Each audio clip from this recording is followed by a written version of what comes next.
Halo Sobat Milenial semua, jumpa lagi dengan YouTube channel 33. Kali ini saya akan mereview video tentang operasi penangkapan ikan tuna dengan alat tangkap longline atau terawai tuna.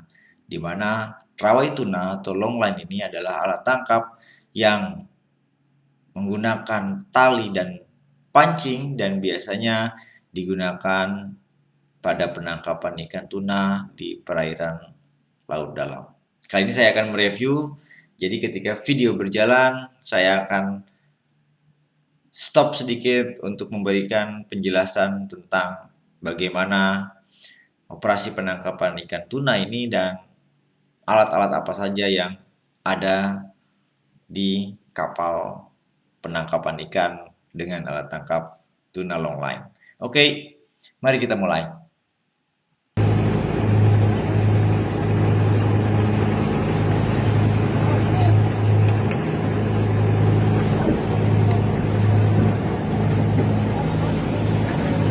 Nah, ini adalah keadaan atau situasi di mana alat tangkap longline mulai diturunkan atau istilahnya adalah setting atau penurunan alat tangkap ikan, penurunan pancing. Ini adalah tali pancing yang dilempar ini disebut dengan branch line atau tali cabang, disimpan di drum yang berwarna hitam ini, dan tali cabang ini dia digantungkan di tali yang dinamakan dengan tali utama atau tali mainline. Jadi kalau ini adalah tali mainline, kemudian yang ada pancingnya ini adalah tali cabang, ini ditempelkan seperti ini. Kemudian yang biru ini adalah tempat di mana umpan disimpan, umpan hidup. Ada beberapa metode pada saat menggunakan umpan, ada yang menggunakan umpan hidup dan ada juga yang menggunakan umpan ikan yang sudah mati atau yang sudah dibekukan. Dan kali ini yang digunakan adalah ikan yang masih hidup. Dan ikan ini biasanya adalah ikan-ikan pelagis kecil.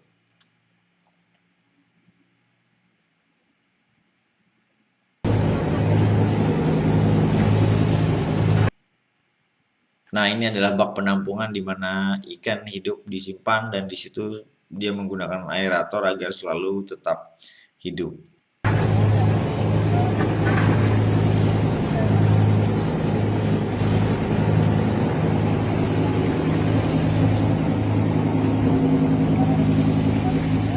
Terlihat ini ikan-ikannya masih hidup.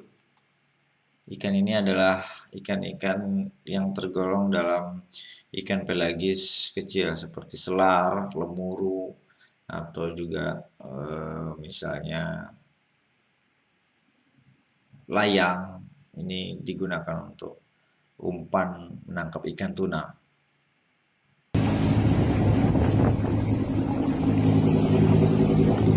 Nah, ini dia yang dinamakan dengan tali cabang atau branch line, dan ini dia yang dinamakan dengan main line atau tali utama. Biasanya dia berbahan monofilamen. Anda bisa melihat deskripsi tentang bahan alat tangkap di video saya sebelumnya.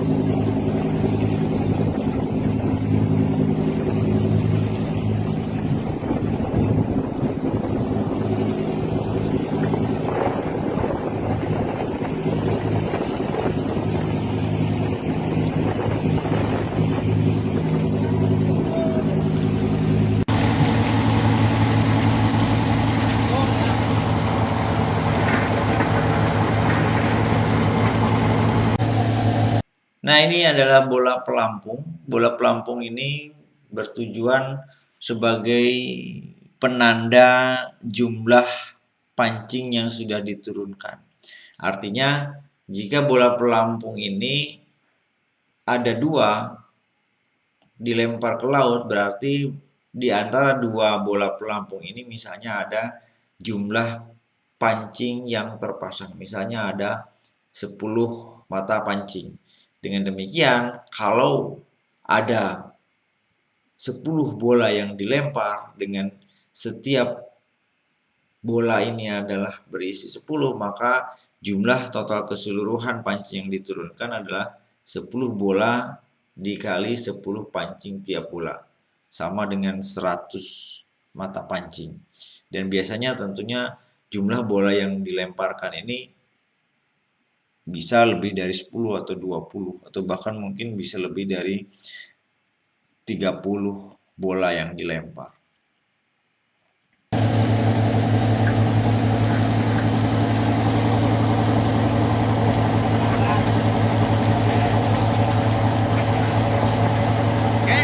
Ini namanya magnet, Dia yang dinamakan dengan tali utama. Tali utama. Kalau itu, guys, cara buangnya ini, guys, ditarik dulu, guys, baru disukna, guys.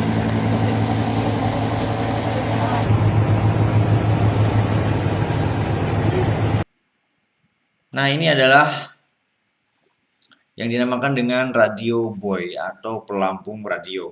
Pelampung radio ini diturunkan di akhir operasi penurunan alat tangkap, di mana radio buoy ini adalah alat yang berfungsi untuk menandai keberadaan rangkaian pancing yang sudah diturunkan.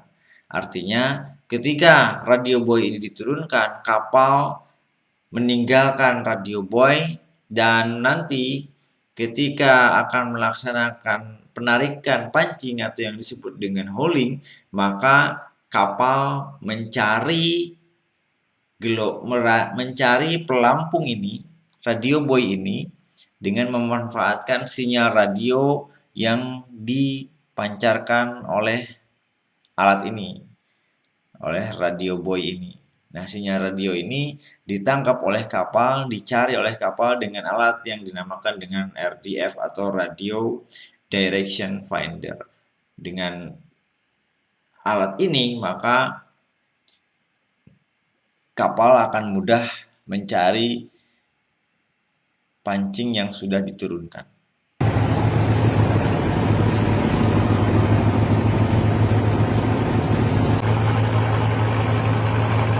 Nah, ini udah mulai dilemparkan. Jadi harus dipastikan ketika mau diturunkan, radio buoy ini harus sudah nyala sinyal radio. Nah, ini adalah kondisi ketika penaikan alat tangkap atau yang dinamakan dengan hauling atau HAULING, hauling, menaikan alat tangkap ke atas. Biasanya dilaksanakan di malam hari, dan pancing biasanya dibiarkan antara 5 hingga 6 jam di dalam air. Setelah itu baru dilaksanakan hauling.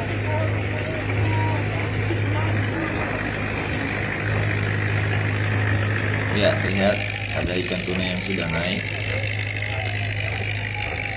Mata besar. Ya, ikan tuna ini sebetulnya tidak satu spesies ya, tapi jumlah spesies yang masuk dalam keluarga tuna ini banyak, ada sampai 8 spesies tuna. Mulai dari albacore, big eye, kemudian ada bluefin tuna, ada madidihang. Lengkapnya bahkan termasuk tongkol itu termasuk dalam keluarga tuna. Apa saja spesies-spesies yang termasuk dalam keluarga tuna Anda bisa lihat di video saya tentang spesies-spesies keluarga tuna. Anda bisa klik di pojok kanan atas video ini. Ini yang naik tuna albacore ya. Apa bedanya itu bisa dilihat di video saya.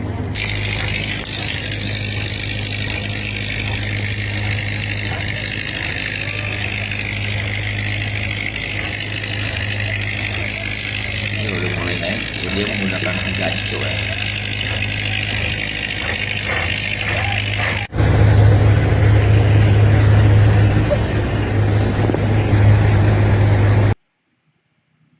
Nah, tahap ketika ikan tuna sudah naik, langkah yang harus segera dilakukan adalah membuang isi perut tuna. Hal ini dilakukan untuk mencegah percepatan pembusukan ikan. Karena kalau perut ikan masih ada di dalam isi ikan masih ada di dalam tubuh ikan tersebut, maka ikan akan lebih cepat busuk.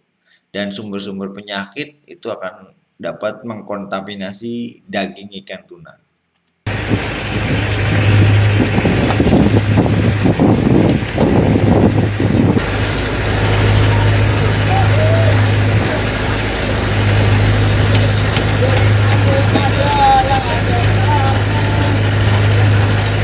Biasanya selain ikan tuna, yang tertangkap juga ada ikan hiu, kemudian ada ikan marlin. Pokoknya ikan-ikan yang masuk dalam pelagis besar biasanya tertangkap juga dengan alat tangkap longline ini.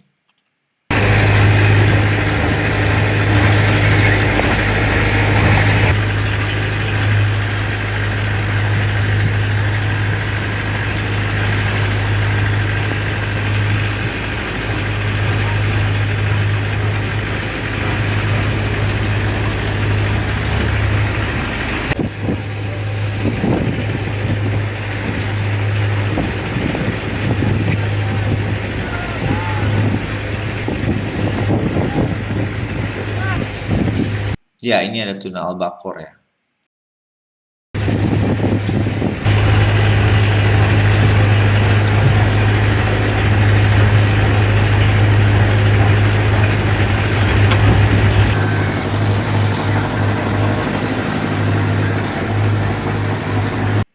Wow, Anda lihat tadi ketika di awal itu hauling dimulai ketika gelap malam. Kemudian sekarang ini kondisi ketika sudah terang, berarti operasi hauling ini karena mungkin dia dapat banyak ikan, dia dilaksanakan kalau misalnya dia jam 8 malam dia turun, dia ngangkat. Nah, sekarang udah sampai siang berarti jam 8 lagi. Berarti udah sampai 12 jam operasi hauling ini masih belum selesai. Jadi semakin banyak ikan tentunya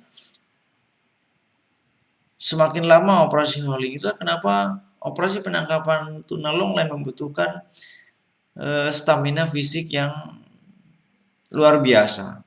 Di samping juga kondisi lingkungan laut yang berbeda dengan kondisi di laut pedalaman, laut samudra, laut yang lepas jauh dari pulau ini memiliki ombak-ombak yang luar biasa besar sekali.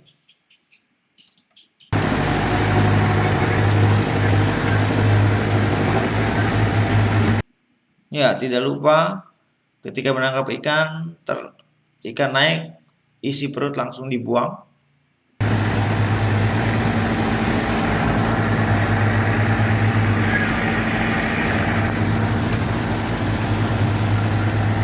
Oke, itulah operasi penangkapan ikan tuna dengan menggunakan alat tangkap longline, sehingga mudah-mudahan ada sedikit pengetahuan tentang bagaimana operasi penangkapan ikan tuna longline, dan tentunya kita akan menjadi semakin lebih menghargai pekerjaan para nelayan yang sangat luar biasa, tangguhnya menangkap ikan di samudra yang memiliki ombak besar, dan dia butuh stamina fisik yang luar biasa. Sampai ketemu di lain kesempatan dalam episode-episode berikutnya di penangkapan ikan. Sampai ketemu. Sampai ketemu di materi berikutnya, dan jangan lupa untuk like, subscribe, share, dan dukung YouTube channel 33.